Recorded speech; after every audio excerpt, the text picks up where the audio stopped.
Salut à tout le monde, bienvenue sur le petit plateau, le grand retour après un Tour de France assez épique. Place déjà aux mondiaux de Glasgow. Bah, forcément, hein, c'est une course qu'on attend tout au long de l'année. Qui va revêtir le maillot arc-en-ciel? Qui sera finalement le successeur de Remco Evenepoel? Est-ce que ce sera le Belge lui-même? D'autres coureurs, on va le voir. En tous les cas, on a hâte d'en discuter. Pour en discuter, eh bien, j'accueille, comme à chaque numéro, Alexis et Damien. Salut les copains. Salut, bonjour tout le monde. Salut Romain, salut Alexis, salut tout le monde.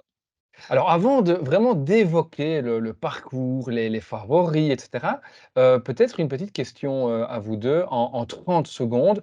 On sait que cette année-ci, le mondial, les mondiaux ont lieu un peu plus tôt que prévu, avant la Vuelta notamment. Qu'est-ce que ça vous inspire, ce changement de calendrier? Écoute, moi, le fait que j'aime bien l'idée qu'il y ait une grande fête du vélo, où que tout soit regroupé, ça j'aime assez bien. Le fait que la course homme soit en premier, ça aucune importance pour ma part. J'aime bien aussi l'idée qu'il y ait une petite confrontation entre ceux qui reviennent fort du Tour de France et ceux qui se préparent pour la Vuelta. Avec une dérive que j'aime vraiment pas, alors je lui en veux pas, hein, mais par exemple la Van Der Poel qui pour moi a fait le tour un peu en dedans pour préparer les mondiaux, ça je trouve que c'est une dérive vraiment dommage. Puis aussi évidemment, même s'il a beaucoup couru, on n'aura peut-être pas assez vu Remco en arc-en-ciel cette année. J'aurais bien aimé le voir à la Volta avec le maillot arc-en-ciel. Oui, bah moi je te rejoins Alexis sur c'est top cette grande fête du vélo. Tout en même temps, ça, je pense que tout le monde sera d'accord en fait là-dessus. Pour le reste, alors la place, vraiment la date, j'ai du mal à être tranché. Je n'ai pas un avis hyper tranché. Je peux facilement me laisser convaincre par les deux camps. Par contre, là où ça ne va pas, c'est si c'est pour faire ça une fois tous les 4 ans. Alors là, par contre, pour moi, c'est n'importe quoi. Et ça veut dire qu'à chaque fois, tu vas avoir un mec qui va porter son maillot moins longtemps. Puis, Mhm. enfin, pour moi, ça n'a pas de sens de changer comme ça tous les 4 ans. Donc, voilà, je n'ai pas une idée, comme je disais, très précise, mais sur est-ce que c'est bien de le faire maintenant ou pas. Mais en tout cas, qu'on fixe une date et qu'on s'y tienne, je pense. Ouais, je Tout je à suis fait. assez d'accord et c'est vrai que de manière plus générale, on pourrait aussi évoquer, mais ça, on va sortir du cadre, hein, mais les championnats nationaux. Moi, je suis pas très favorable à cette idée d'avoir des championnats au milieu de la saison. Ça peut se comprendre, mais voilà, c'est pas quelque chose que j'apprécie particulièrement. Je préférerais effectivement voir tout ça en fin de saison, voire en début de saison. En fin de saison, c'est quand même plus simple certainement pour les coureurs, pour pouvoir simplement, ben voilà, afficher leurs priorités de course, et cetera. Mais donc voilà, on est tous les 3 d'accord pour, dire, je pense, que ce timing, ce calendrier est un peu bizarre. Alors après, on doit faire avec ce calendrier et donc cette année-ci, ce sera début août, c'est ce dimanche, c'est le 6 août à Glasgow avec un parcours, qui a fait parler beaucoup de lui. Alors parmi nous, on a quelqu'un qui a décortiqué, qui a analysé ce parcours dans le détail. Alexis, qu'est-ce que tu peux nous dire de ce parcours au final? Alors, je vais d'abord le résumer assez rapidement. Je pense qu'on ira dans les détails tout au long du podcast, hein, mais donc on a 271 kilomètres, ce qui est dans la moyenne légèrement haute pour ce type pour un championnat du monde, avec un dénivelé positif de 3570 mètres. C'est beaucoup, c'est plus ou moins comme l'Amstel Gold Race, mais en beaucoup plus long, donc avec des difficultés plus espacées, enfin, pas plus espacées pour la fin de course, mais pour le début de course. C'est plus de dénivelé qu'à Louvain il y a 2 ans, moins qu'en Australie l'année dernière, mais ça, on en reparlera. Donc, on a tout d'abord, comme souvent pour des championnats, on a toute une première partie de 140 kilomètres qui relie un point A à un point B, donc en l'occurrence Édimbourg à Glasgow. Puis on arrive à Glasgow pour le fameux circuit de 14,3 kilomètres qui sera emprunté 10 fois, avec deux spécificités très particulières. Tout d'abord, 7 côtes qui vont s'enchaîner, dont les 3, 4, 5 qui sont vraiment l'une à la suite de l'autre. Et puis la septième, la Montrose Street, très courte, 160 mètres, mais très raide, avec 13% de déclinaison, qui est située à 1,5 km de l'arrivée, donc très important. Et ensuite, l'autre point très important de ce parcours, ce sont les innombrables tournants. 45 tournants à 90 degrés pour ce parcours. C'est vraiment peut-être le juste de paix de ce circuit. Et justement, tu l'évoques, c'est vrai que le nombre de tournants, c'est vraiment un truc très spécifique à ce championnat du monde. Et tu viens de dire peut-être le juge de paix, ça allait être ma question. tu placerais comment le curseur, l'importance entre les virages et les côtes? Qu'est-ce qui serait est selon toi le plus important ou peut-être l'enchaînement des 2 puisque, peut-être le nombre de virages va faire qu'on abordera les côtes, je vais pas dire à l'arrêt, mais, pas lancer, fond de balle, quoi. Mais c'est ça, en fait, tu as un petit peu résumé mon idée. C'est-à-dire qu'il y a Enzo, donc Phoenix sur Twitter, qui disait que le champion du monde sera peut-être le meilleur, vireur, du peloton. Il a pas tort, mais moi j'ai aussi envie de dire que ce sera le meilleur relanceur peut-être. Relance tant, après les tournants que, après les côtes. Parce que qui dit tournant, 45 tournants à 90° dit, relance. Et on est sur un parcours où il y a même pas, il y a quasiment jamais plus de 500 mètres, sans tournant, donc il y a quasiment constamment des relents. Donc quand on arrive en tournant, on freine, on réaccélère pour, retrouver sa place et aussi quand on a un tournant à 90°, on perd 1 mètre ou 2 par rapport au gars devant nous. Donc on perd l'aspiration, on doit réaccélérer, donc voilà, on est constamment à bloc, il y aura pas une seule seconde de répit, pendant ce parcours. Et puis tu parles de côte, qui dit tournant dit placement. Parce que, imagine, tu es encore dans un grand groupe, tu arrives, dans un tournant et il y a une côte juste après, ce qui est le cas pour ce parcours, tu es en 30e position. Beh, quand tu commences la côte qui est assez courte, beh, le gars tout devant, il a déjà fini la côte. Donc il peut relancer à plein de balles. Toi, il suffit que le gars en 4e position, craque et laisse un trou avec le gars en 13e position. Bah, en fait, tu te retrouves hyper loin, du premier groupe. Donc tu dois faire un immense, effort pour revenir, et voilà et tu gaspilles ton énergie au fur et à mesure. Donc c'est ça un peu les spécificités des tournants, c'est, les relances, le placement. Il y a aussi l'aspect, c'est hyper technique en fait, c'est pour ça qu'on dit que c'est assez favorable pour les gens, pour les coureurs plus habiles, notamment les cyclo-crossman et puis enfin, pour moi quelque chose de très important, on en parle beaucoup aussi, c'est un parcours qui favorise l'attaquant. Justement, parce qu'il y a plein de tournants. Imagine un gars, on va pas encore citer de nom, mais un gars qui roule plutôt bien, qui relance plutôt bien, et qui s'isole et qui a 200 mètres d'avance, beh, les gars derrière lui, ils le voient plus et ils ont plus le point de mire et en plus de ça, comme ça tourne tout le temps, c'est très difficile d'organiser une poursuite, de faire le jeu des relais, de passer l'un après l'autre, c'est quasiment impossible. Donc très favorable pour l'attaquant. OK.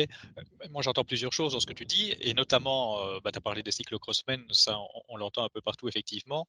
Mais tu parles de côté habile, on a parlé meilleur vireur, mais à côté de ça, il y a quand même tu parles quand même de relance et d'attaquant.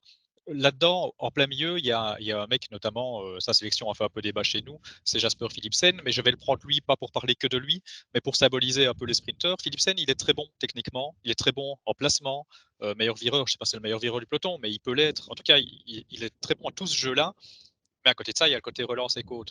Pour toi, les sprinteurs, allez, j'entends des sprinteurs, on parle pas Cavendish, hein, on parle Philipsen, donc qui passe, les bosses. Heu, Ils ont une chance ou pas du tout sur ce parcours?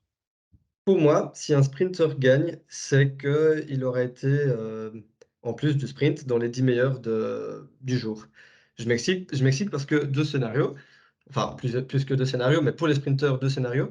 Soit, c'est un petit groupe qui finit au sprint et donc ça veut dire qu'ils doivent être dans ce petit groupe et donc être parmi les meilleurs. Soit c'est un plus gros groupe, mais comme je disais, il y a la Montreal Street qui est à 1,4 km de l'arrivée.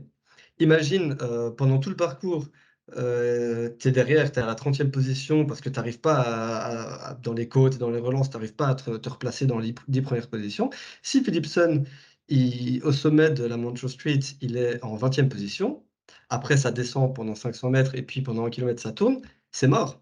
S'il est pas dans les 10 premières positions, en haut de la dernière, bosse, c'est mort, il peut pas gagner. Donc, que ce soit dans un petit groupe ou dans un plus gros groupe, si un sprinter gagne, il devrait être parmi les plus forts du jour et savoir se placer. Et qui dit placer dans ce genre de circuit, c'est pas seulement un jeu de placement, d'intelligence ou autre, c'est être le plus fort, Ouais. parmi les plus forts. Après, c'est vrai qu'en regardant un peu la start list, elle est pas encore, je pense, complète, mais enfin, on a quand même déjà maintenant une bonne vision de qui sera présent. Il y a quand même peu de sprinters purs et si on met Ewan de côté, pour l'Australie, je pense que les 2 autres sprinters purs, bah, tu en as cité un, Dam, c'est Philipsen et l'autre, c'est Olaf Koy et ce sont des sprinters qui sont dans des équipes qui ont la possibilité, puisque chaque nation a un nombre de coureurs, bah, différent des autres, hein, en tous les cas, un nombre de coureurs spécifiques. La Belgique, les Pays-Bas font partie des équipes qui ont le plus de coureurs. Donc c'est des équipes qui pouvaient se permettre la possibilité bah, d'amener un sprinter sur ce circuit. Heu, juste au cas où finalement, hein, c'est un petit peu ça. Une Dans troisième dans arme, hein. les autres voilà et c'est vrai que dans les autres équipes, si on parle de sprinter, on va aller chercher des gens comme, sans doute, Mads Pedersen, Søren Werenskiold, qui sont des gars qui ont montré que c'était plus que des sprinters, qui étaient parfois même plus des punchers que des sprinters, hein. On a déjà tenu ce débat sur le petit plateau donc quelque part, rien que la composition des équipes montre déjà, je pense, que les sprinters a priori, n'auront pas voix au chapitre. Je dis a priori parce qu'évidemment dans le vélo, on ne sait jamais. S'il y a une course, d'attente et de neutralisation entre les favoris, effectivement, à ce moment-là, un Philipsen ou un Coe qui savent passer une bosse, qui savent peut-être effectivement, passer, la Montrose Street dans les 10 premières places d'un petit peloton. À ce moment-là, ces gars-là auront clairement leur carte à jouer, mais c'est pas le scénario, je pense, le plus envisagé, loin de là. Non, bah, je regardais un peu la start list, effectivement, bah, tu as quelques autres sprinters, mais enfin, je sais pas si on doit mettre Morkov comme sprinter là dans cette équipe du Danemark, ou tu as Gaviria, mais non, je suis d'accord. En fait, moi, alors, je vais avoir un avis très tranché. Pour moi, il y a zéro chance qu'un sprinter soit champion du monde. Zéro. J'aurais peut-être donné quelques pourcentages dans un cyclisme d'une autre époque. Mais dans le cyclisme de maintenant, avec les attaquants qu'on a et tout ça, pour moi, il y a vraiment zéro chance. Alors comme tu disais, effectivement, il y a de la place pour les grandes nations. Je me demande si ces sélections-là sont vraiment, perçues par les sélectionneurs avec une vraie chance de gagner, ou si c'est des armes tactiques très intéressantes. Bah oui, oui. Oui, c'est des armes tactiques intéressantes. Coy et Philipson, c'est parce que, les 2 sélections peuvent se le permettre parce qu'ils ont tous les 2 autres leaders. Van Baarle et Van der Poel pour les Pays-Bas, Remco et Van de Poel et Van Aert pour, la Belgique et aussi, s'il y a des sprinteurs qui peuvent le faire, j'y crois pas, mais s'il y a des sprinteurs qui peuvent le faire, c'est l'un de ces 2-là. Alors, bah, oui, c'est vrai que si c'est pas pour le sprinter, ça va être pour qui alors? Parce que tu l'as évoqué, Alexis, en prélude, c'est un tracé, un circuit qui va favoriser les attaquants, mais est-ce qu'il faut attendre un homme seul à l'arrivée ou plutôt un petit groupe d'hommes forts qui vont se disputer la victoire? Je veux dire par là, quels sont finalement les favoris selon vous, pour ce maillot arc-en-ciel de Glasgow 2023? En fait, c'est difficile de parler de catégorie de coureurs parce qu'en fait, on a l'impression que là, on a des dualités, en fait, à chaque fois. On a déjà parlé des punchers sprinters, des sprinters punchers. On a aussi des grimpeurs punchers, des classic man grimpeurs, tu vois? Il y a on a un peu une génération, de coureurs qui sont hybrides comme ça, qui ont plusieurs spécificités et qui, se retrouvent tous dans un type de parcours qui sont les parcours qu'on retrouve constamment, pour les mondiaux, en fait, ces dernières années et peut-être même dans le futur aussi. Au Rwanda sera pareil, au Canada sera pareil, et ces coureurs-là, bah, c'est les Pogacar, les Remco Evenepoel, les Van Aert, les Van der Poel, heu, certains autres aussi, mais un petit peu moins bons. Donc voilà, c'est tous ces coureurs-là, mais on ne saurait pas les classer dans une seule catégorie de coureurs, quoi. Oui, moi, je reviens sur un truc que tu as dit tout à l'heure. Alors les noms que tu viens de citer, évidemment, je suis d'accord, hein, tout à fait. Mais tu as bien parlé, et c'était aussi mon avis, des chances des attaquants vu, le nombre de virages et la difficulté, pardon, de s'organiser derrière et de l'avoir à Pointe-Mire, et cetera, et cetera. Donc en plus des favoris, où je reviendrai sur leur nom après, c'est peut-être la chance des attaquants outsiders, je vais les appeler comme ça, mais des attaquants au long cours, des bah, je vais citer déjà des noms, des Van Baarle, des Powless, Ouais. j'en sais rien. Ce genre de mecs qui peuvent, qui n'ont pas peur de prendre les devants, je vais même dire un Pedersen, hein, qui pourrait attendre, mais qui n'a pas peur non plus de prendre les devants. En fait, j'ai envie de dire, les mecs qui sont sortis un peu dans le run, Ouais. qui ont voulu devancer la bataille, bah, des mecs comme ça, quoi, en gros. Oui, en plus, il y a pas d'oreillette, ils savent pas vraiment à combien de secondes ils sont. Ils savent pas forcément qui est devant non plus, donc très intéressant, et c'est peut-être ça qui va rendre la course intéressante aussi, hein. Il va peut-être avoir 2 Oui. courses dans la course, ça va être sympa. Mais c'est vrai Ouais. que tu le signales, hein, il y a pas d'oreillette et ça, on l'oublie, mais je retiens ce que tu as dit ici dans la présentation du circuit, c'est que si le mec devant part et prend 200 mètres, on le voit plus. On ne sait pas s'il est à 200 mètres ou s'il est à 2 kilomètres devant et donc Ouais. ça quelque part, ça va obliger ceux qui le souhaitent à prendre l'initiative, ça c'est déjà une première chose, mais aussi à ne pas, quelque part se regarder derrière et Mmh. on pourrait se retrouver on sait qu'en Belgique, il y a Remco Evenepoel, dans le même profil, sans doute moins fort, mais qui aura une très belle carte à jouer, je pense, ce championnat du monde, bah, il y a un Dylan van Baarle. C'est des gars, Tout à fait. qui pourraient effectivement partir à 50 bandes de l'arrivée pour désorganiser tout et obliger les mecs derrière à se fait, à se décarcasser pour aller chercher ces gens-là, avec tout profit pour les leaders, ou co-leaders que seraient à ce moment-là, Wout van Aert, Mathieu van der Poel et on peut en citer d'autres, hein. Mais, s on risque peut-être d'avoir, 50 kilomètres, ou 2, 3, 4 tours, on ne sait pas combien on en aura, mais de façon intense, où ça va être presque homme pour homme contre homme. Van Barle, c'est un malin en plus, hein. Oui, C'est un Oui, hein. tueur au sang-froid et c'est vraiment le genre de truc qui lui correspond très, très bien, mais oui, après si on doit citer vraiment des noms, pour rester sur des Ouais, noms, Evenepoel, j'en discutais un peu avec Enzo, en off. Lui, il n'est pas hyper, hyper, hyper convaincu dans le sens où, et il a pas tort, hein, où Remco, il aime bien aussi avoir un effort bien prolongé où il peut asphyxier tout le monde. Et c'est vrai que là, c'est plus des relances que vraiment une fois lancé, je fais mon effort, il m'a un tout petit peu fait réfléchir, même si je reste, convaincu que Remco peut le faire. Mais c'est vrai que, finalement, il y a pas mal de spécificités à prendre en compte, hein, sur un circuit pareil. Et à la base, bah, c'était Van der Poel, l'immense favori. Alors Alexis en a parlé, il a utilisé le Tour de France comme tremplin pour parfaire sa condition.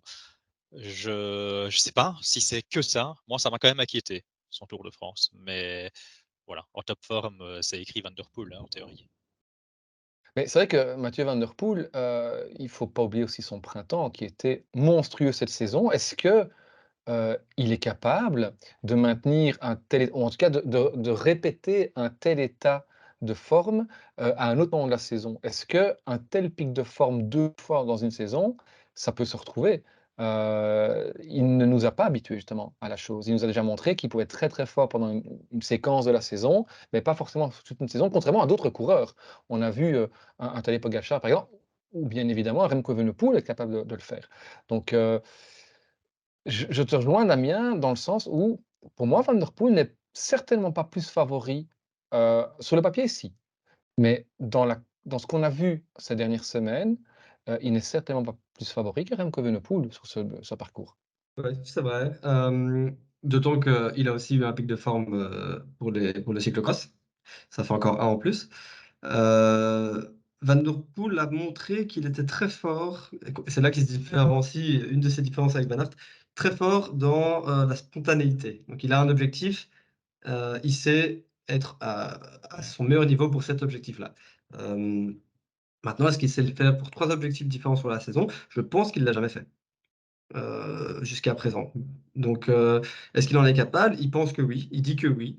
Il se connaît, il a en tout cas tout fait pour, ça c'est sûr. Je pense que ce sera le meilleur Van der Poel possible en l'état, en fonction de tout ce qui s'est passé en 2023.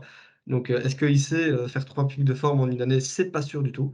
J'en suis pas si convaincu, mais, en tout cas, il sera plus fort qu'au Tour de France. Ça, j'en suis sûr quand même. Il y a Van der Poel, il y a Remco. Est-ce que vous voyez vraiment, la victoire se jouer entre ces 2 coureurs? Il y a d'autres favoris aussi, j'imagine? Bah, moi, j'allais dire, Alexis, tu as lâché le nom Van Aert quand même dans ton argumentaire. Tu le places parmi les favoris au même niveau que les 2 autres? Non, moi pour moi, et alors je vais te faire grincer les dents, pour moi Remco Evenepoel et Van der Poel sont, les 2 grands favoris à eux 2, avec personne d'autre, ni Van Aert ni personne d'autre. Evenepoel, oui, c'est pas le même parcours qu'en Australie, c'est sûr, c'est vrai, mais c'est un relanceur monstrueux. Quand tout le monde devra souffler après, une petite côte, lui il relancera et il suffit qu'il prenne un peu d'avance, et on le revoit plus. Donc oui, en effet, ce ne sera pas des longs raids de 50 kilomètres, mais il a de l'explosivité. Oui, il en a. C'était pas son point fort au début de carrière, mais il en a. Et surtout, il a une cardio monstrueuse. Il a jamais mal aux cuisses. Et quand il s'agira de relancer plus fort que les autres, il le fera. Et je pense qu'il est beaucoup plus capable de contenir Van der Poel que Van Aert.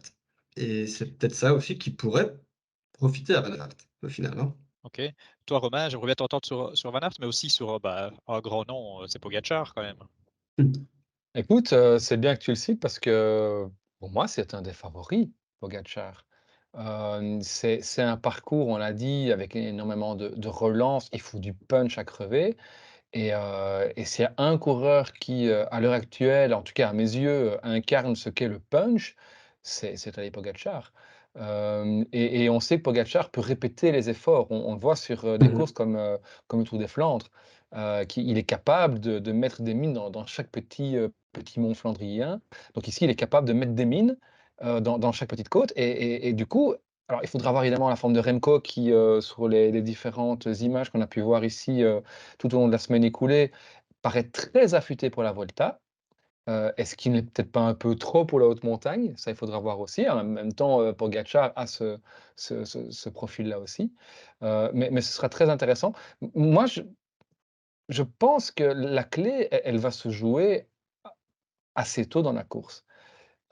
Si Remco part, est le premier entre guillemets des favoris à se découvrir à 50 bornes de l'arrivée, il va falloir aller le rechercher. Et si à un moment il parvient à faire le trou, il va être injouable, je pense, sur un circuit pareil. Parce qu'une fois qu'il est devant et qu'il enchaîne, il va pas regarder derrière lui. Les autres vont se regarder, «C'est pas à moi d'y aller, c'est à toi» et cetera et là, à ce moment-là, il devient favori. Mais admettons que Dylan van Baarle démarre à 60 kilomètres de l'arrivée. Qui va faire le trou? Est-ce que c'est Remco? Est-ce que c'est Wout? Est-ce que ce sera encore un Victor Campenaerts qui sera encore là dans le groupe et cetera? Ouais, Ça, il peut-être. faudra voir et là, c'est parce que forcément, on va attendre que la Belgique réagisse. La Belgique est un peu l'épouvantail. Il y a le Danemark, hein, qui a une très, très, très, très, très belle, compo, mais la Belgique reste l'épouvantail et donc il est évident que si quelqu'un d'autre prend la course en main, c'est-à-dire prend l'initiative, c'est la Belgique qui va devoir réagir et il faut voir parce que Van Aert et Remco vont pas se découvrir ou en tous les cas faire le travail pour l'autre à 50, 60 bandes de l'arrivée, et donc il faudra voir si la Belgique sera encore capable d'avoir des gars comme, Campenaerts ou voire Benoot, hein, il faudra voir un Ce sera Benoot son peut-être, rôle, je pourquoi pense, pas, hein. qui ira faire le travail là. Et donc par rapport à ça, moi je pense que Remco est un des grands favoris s'il a l'occasion de partir tôt dans la course et de faire le trou. S'il ne parvient pas à le faire, pour moi c'est Pogačar qui devient favori. Et je dis ça parce que je crois pas trop en Van der Poel. De nouveau, je répète, sur papier, il est archi favori, mais sur papier. Et de ce qu'il a montré, je suis pas convaincu. Alors un autre nom pour répondre à ta question et je terminerai avec ça, Damien, c'est Wout van Aert forcément. On sait que Van Aert, il vient soit pour le maillot arc-en-ciel, soit il s'en fout et je pense, peut-être malheureusement pour lui, mais que le scénario idéal pour Van Aert, c'est que Remco parte, que Remco fasse le trou, que les autres doivent faire le travail, comblent le trou et là Van Aert est emmené jusque dans le dernier tour et sera celui peut-être des favoris qui n'aura pas fait le travail et qui pourra à ce moment-là aligner tout le monde dans un petit sprint, dans un groupe de 6-7 coureurs. Même si il y a un Mats Pedersen, on pourra en le citer aussi, je ne le mettrai pas dans les favoris, mais dans les outsiders, on en reparlera après. Maintenant voilà, si c'est difficile d'établir une hiérarchie dans les favoris parce que ça dépend en fait des différents scénarios et je pour moi les 3 noms qui reviennent, c'est Remco, c'est Tadej Pogačar et c'est Wout van Aert. Plus que, Mathieu van der Poel. Je crois plus en Dylan van Baarle qu'en Mathieu van der Poel. Ben, j'allais te dire, je sais pas si je dois citer Van Baarle comme favori parce que ça fait un peu fou, et j'ai pas envie de le mettre juste outsider parce que c'est pas assez pour lui. Moi aussi, je crois quand même vraiment fort en Van Baarle sur ce circuit, en fait. Et par contre, dernière question sur Evenepoel, je veux pas en faire trop autour de Remco, mais tu parles surtout au niveau tactique, finalement, si quelqu'un part avant lui ou pas. Bon, mettons simplement, on occulte le côté tactique. Est-ce qu'on est sûr que Remco sort tout le monde de sa roue quand même? Parce que oui, il sait le faire. Bah, ici, par exemple, San Sebastian, il n'a pas sorti Bilbao, hein. C'est Bilbao, bon, c'est un très bon coureur qui finissait très bien le Tour de France, et cetera, et bon, c'était encore aussi un peu plus tôt, donc je dis pas que Remco sait pas le faire, mais on part du principe et moi le premier, hein, je l'ai déjà dit à gauche, à droite et spoiler, je voterai Remco quand il faudra décider le vainqueur, mais et en solo. Donc moi le premier, je crois qu'il peut le faire, mais est-ce qu'on n'est pas trop convaincu de ça? Comme finalement, est-ce qu'on n'est pas trop c'est fou, trop peu convaincu par Van Aert cette année? Je me demande si c'est pas le parcours qui lui va le mieux, en fait. Ouais. Mais, Remco parce que c'est différent que la classique, quoi, il sera peut-être trop léger par contre pour, ce qu'il doit faire là maintenant, mais, moi je l il va pas, s'il gagne, c'est pas sur les difficultés, c'est en relance. Et là, la dualité avec Van Aert peut, bah, il doit faire le job, c'est qu'ils harcèlent à 2 l'un après l'autre et il y a un moment où Remco, pardon, aura un second souffle que les autres n'auront pas, Ouais. peut-être. Pour moi, c'est là-dessus qu'il peut gagner et c'est là-dessus que je le mets favori. Van Aert, par contre, Je sais pas, je n'arrive pas à le voir gagnant parce que je pense qu'il sera très fort, mais que comme d'habitude, il n'arrivera pas à être le plus fort. Ok, C'est aussi bon, simple que ouais, ça. c'est vrai. Il sera dans les plus forts.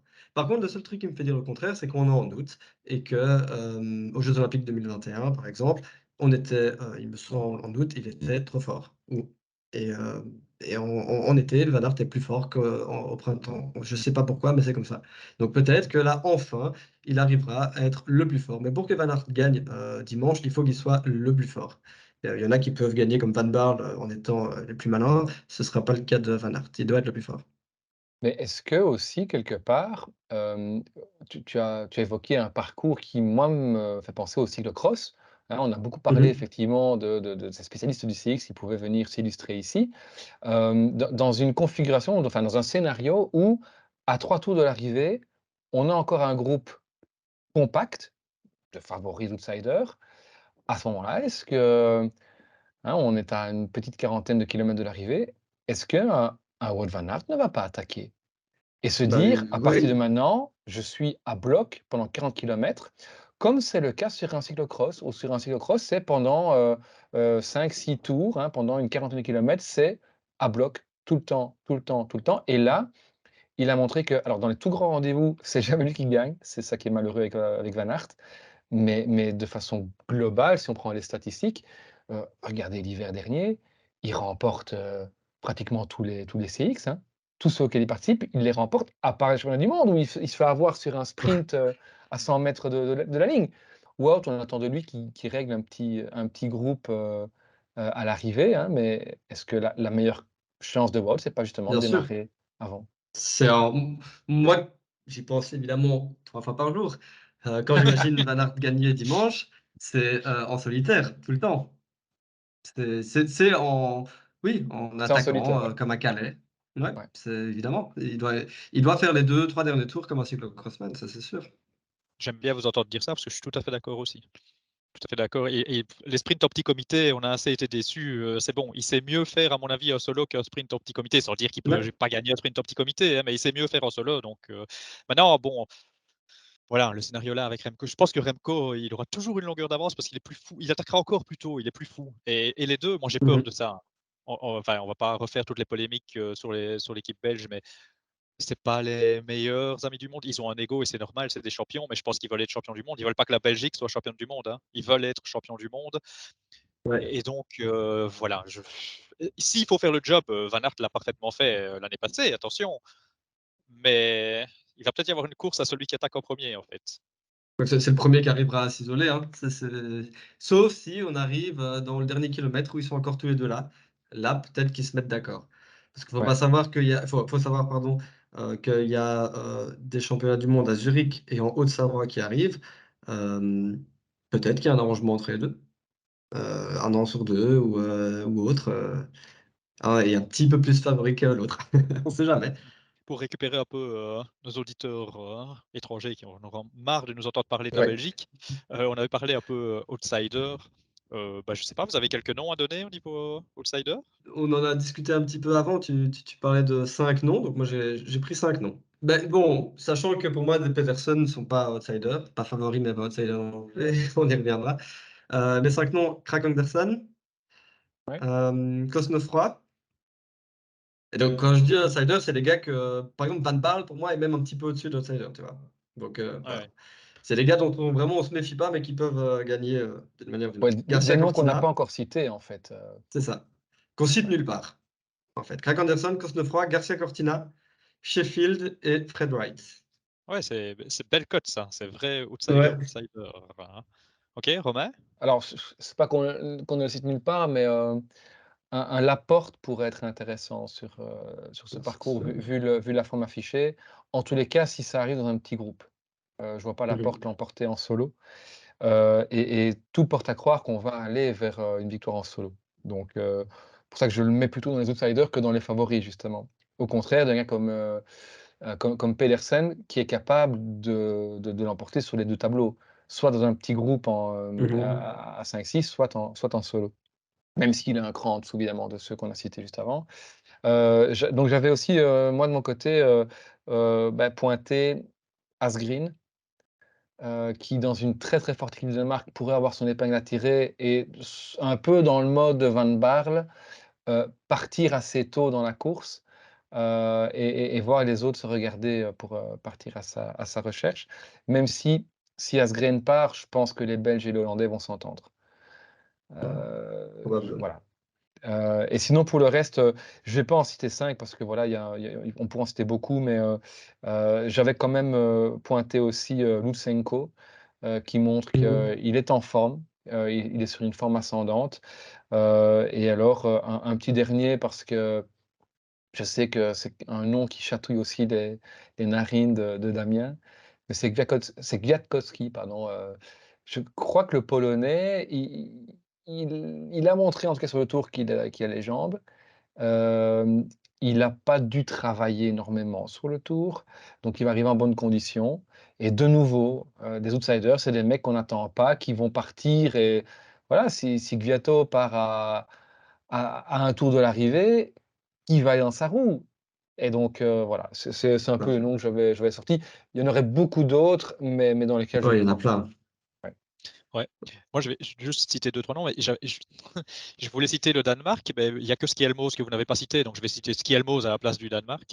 Je ne sais pas dans quel état il est après le tour, c'est un peu difficile à évaluer, mais globalement, s'il est en forme, ça lui va hyper bien, je trouve. Donc, le Mhm. Danemark, très, très, très costaud dans son ensemble.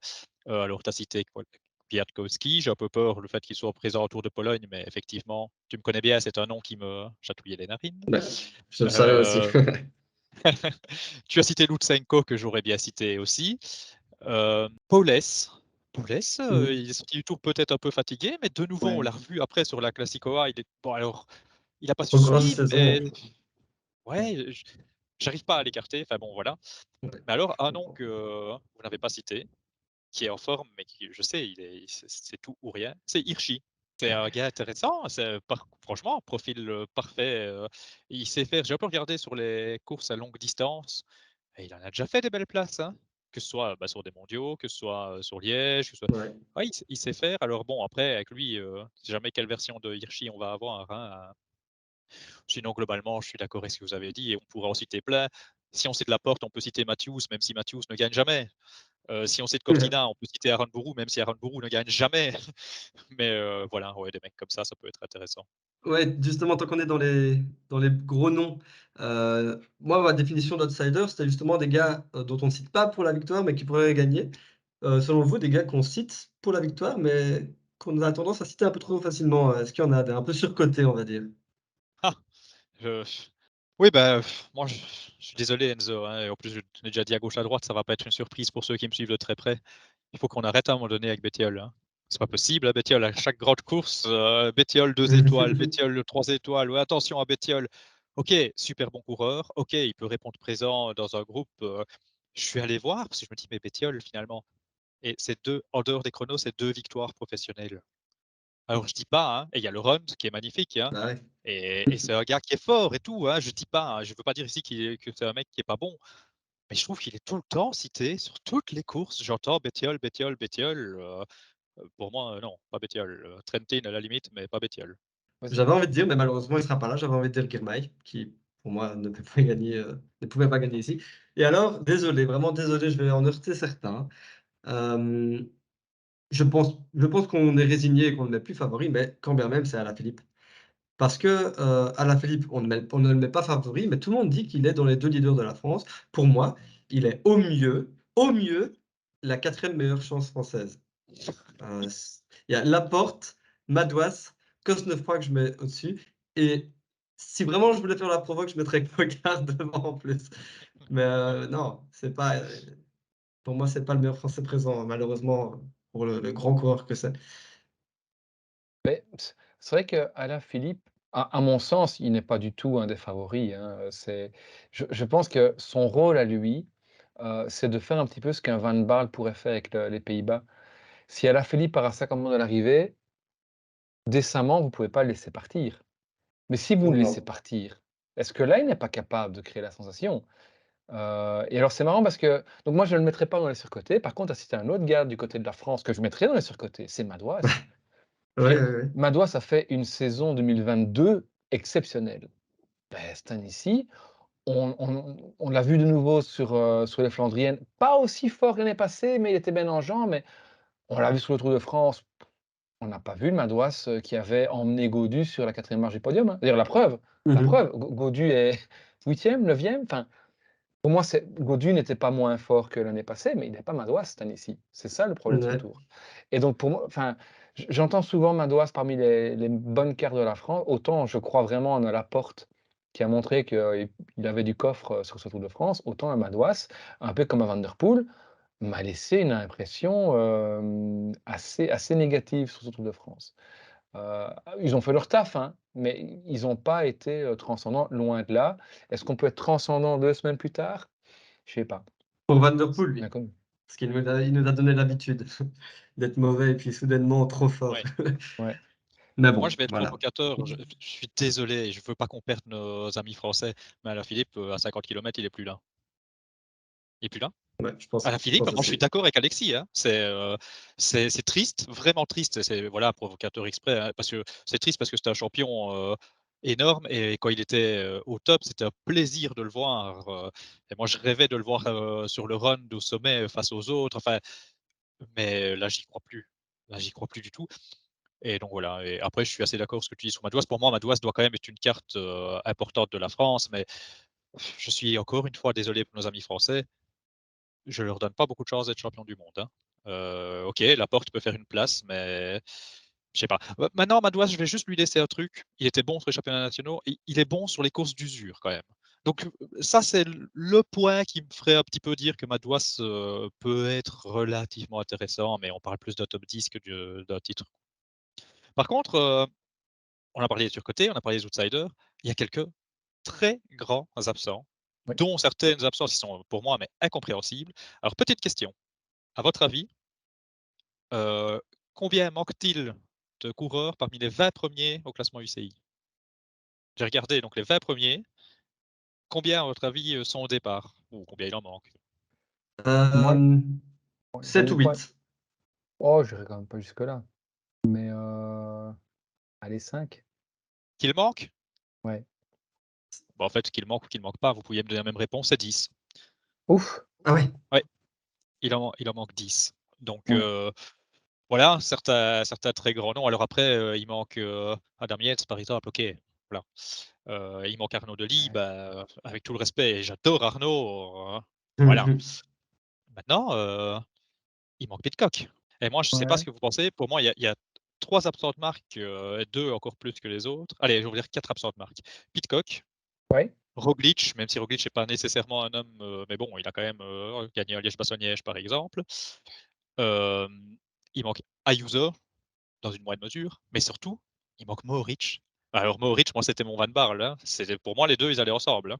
Pour moi, Et plus que ouais, Ayuso et Roglic, c'est Tratnik, Mohoric et Ah, Pidcock. Tratnik, ouais, ouais, c'est vrai. Dans le désordre, en fait, Ouais. hein, Pidcock, enfin Mohoric, Pidcock, les 2 plus gros absents et puis Tratnik. Roglic et Ayuso, oui, ils doivent être là parce que c'est les mondiaux, mais sur ce parcours, Et ouais, il manque Vingegaard. ouais. Ouais, et j'allais Vingegaard, bien dire, sûr. il manque Vingegaard qui a montré qu'il était en forme, et alors, il manque Bilbao. Ouais, il manque Bilbao. Ouais, mais Pourquoi Voilà. est-ce l'équipe que d'Espagne, c'est toujours une blague, enfin, je comprends pas, moi. pourquoi est-ce que Pello Bilbao, qui fait un super Tour de France, qui montre à la Classicoa que c'est le seul à être capable de suivre Remco sur un parcours très accidenté, comment est-ce que ce gars n'y est pas? Ça, je comprends pas.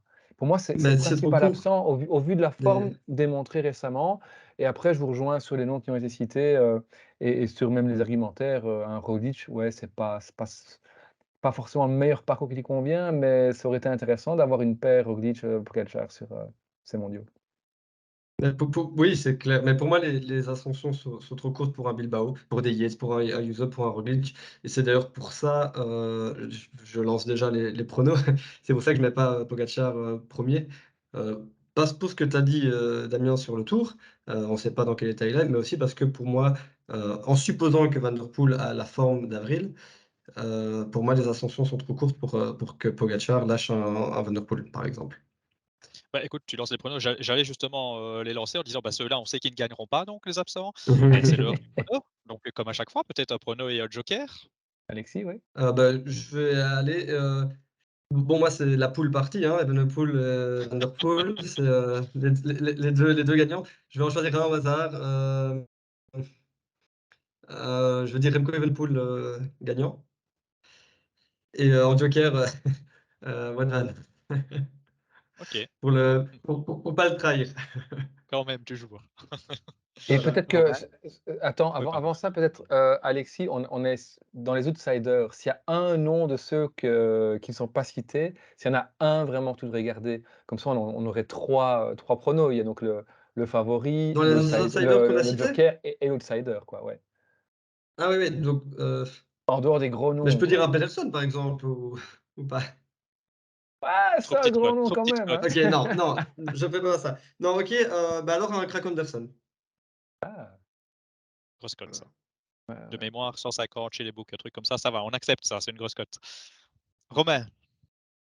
Je vais mettre comme favori Tadej Pogačar. Pour moi, c'est un parcours qui est taillé pour lui. En outsider, ce sera un Belge, mais lequel des Mmh. 2?